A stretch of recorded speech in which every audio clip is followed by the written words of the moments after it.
One very interesting part of California's strategy was using the company Blue Dot, where they worked with a startup in Toronto, which bills itself as the smoke alarm for disease outbreak. So while there is a fire of an outbreak and embers shooting across the world, they want to be able to detect that in real time before everyone else. And the California state government used the Insight platform that Blue Dot provides to monitor flights coming into the state, and were people who got off of those flights, how they moved throughout different parts of the state. So they used anonymized cell phone data to track different citizens and foreign nationals who entered the state, and then see how they gathered, where they went, how this would affect different hospital systems in different counties. He was one of the first to implement a contact tracing program in the beginning of April. It's called the Community Tracing Collaborative. It's a pretty simple process. Basically, if you test positive, you'll be contacted, provided with resources to isolate. And then they then follow up with your close contacts, also helping them through their own quarantining process. So one big part of the technology interventions was the telemedicine. So this system was like, as you can see, like 24/7. It's a simple proxy for preliminary screening if you think you have like suspicious symptoms, and it's targeting wild population, and you will be set with like one-on-one online communication with an expert to kind of like have a first step diagnosis. Reading some of the local papers in Hawaii, where people seem to be really criticizing them is in their contact tracing efforts. So for those of you who are pretty young and don't know, this is a fax machine.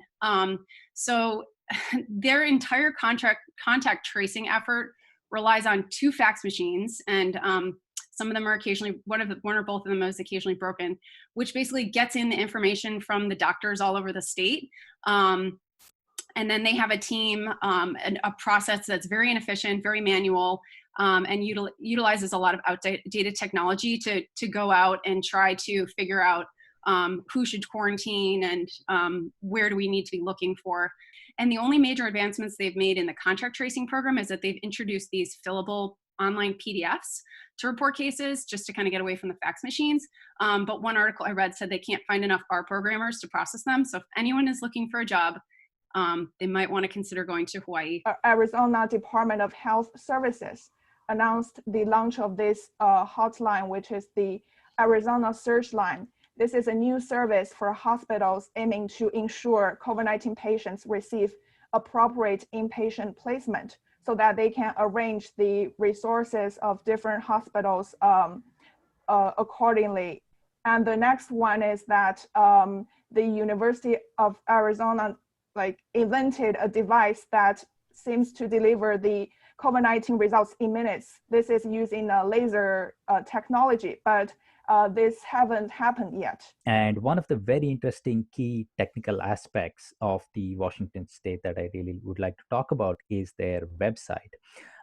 While they did have independent tracking services, a lot of them were funded by different agencies like Microsoft or independent third-party agencies, and a lot of them were actually physical contact tracers, which means that they were humans who actually gave calls to different people who had tested positive, depending on whichever county they were from.